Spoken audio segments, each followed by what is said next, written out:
By the first of the year, some California cities may start to allow the sale of marijuana for recreational use. But in the meantime, the black market for marijuana is raking in tens of millions of dollars in places like Chula Vista. In this special report, KUSI's Sasha Food takes us on a tour of some of that community's illegal pot shops. You can't stay here anymore. At one place after another. We're closing our door. You guys want to step outside, please? And everywhere we went, can you just call your manager out? No one involved in the illegal pot trade wanted to answer our simple question. Why are you here? In Chula Vista, the second largest city in San Diego County, marijuana dispensaries are expressly against the law. Yet in some areas of the city, you'll find more of them than churches or liquor stores. It's easier to get than alcohol. There's more cannabis shops on this one block than there are liquor stores throughout Chula Vista.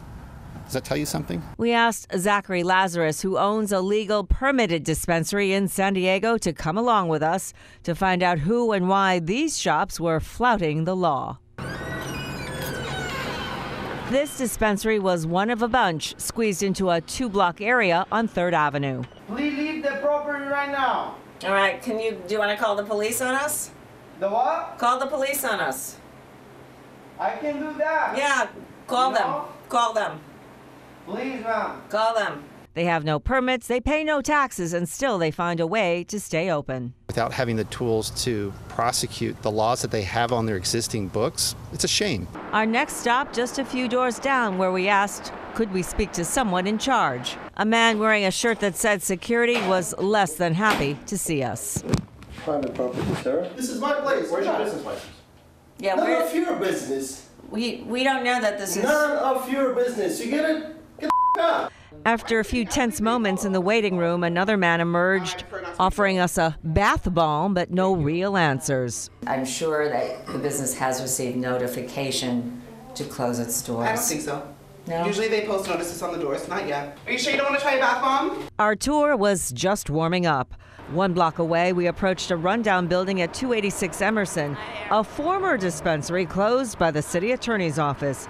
The notice on the fence said the property was now in the hands of the court. This property is under direct control of the San Diego County Superior Court via a court-appointed receiver. As we watched, a man stationed in front of the building directed would-be customers to another location 2 blocks away. Even with the city on their back, the operators were still promoting business. Do you have any cards to hand out or flyers to hand out? Yeah. Not to be excluded, we also asked for a flyer advertising 1 free gram.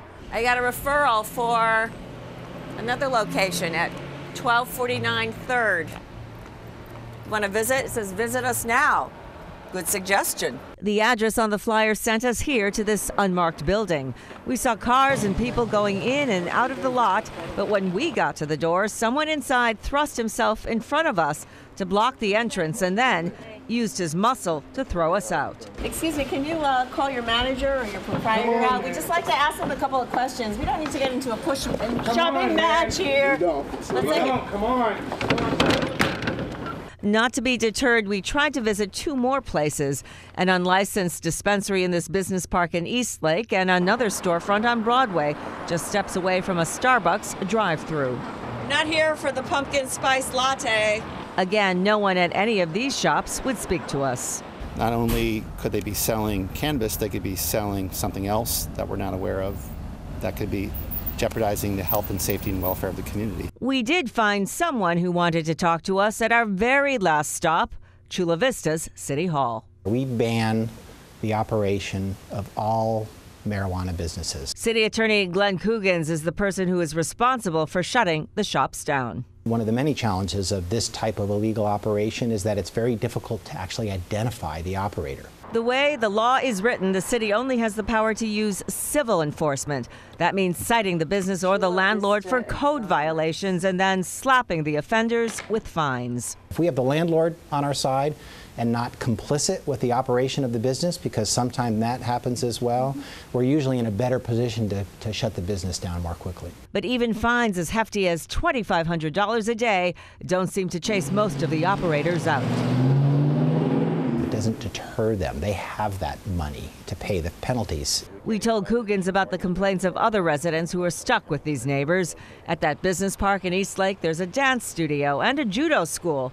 The dispensary in the same park brings customers in 24 hours a day. They've actually had a police car out in the street a couple of times, but I don't think they've been able to do anything. The city attorney says he's shut down 30 shops in the last few years, but the process involving multiple notices can drag on for a year or even longer. Coogan says he'll ask city council for the money and staff to begin criminal prosecutions, which would let him get tougher with search warrants. Okay, we've been locked out. Which gives you the ability to actually go into these businesses forcibly if necessary and seize all elements and property that tends to shut them down. But with the advent of legal sales of recreational marijuana, an even bigger change could be in store. The city may decide to invite the green rush in and give legal status to a limited number of shops next year. But places like this one won't be allowed to apply. We will be disqualifying anyone who's engaged in illegal operations. You will not get a license from us. I was trying to give away the coupon. Sasha Fu, KUSI News.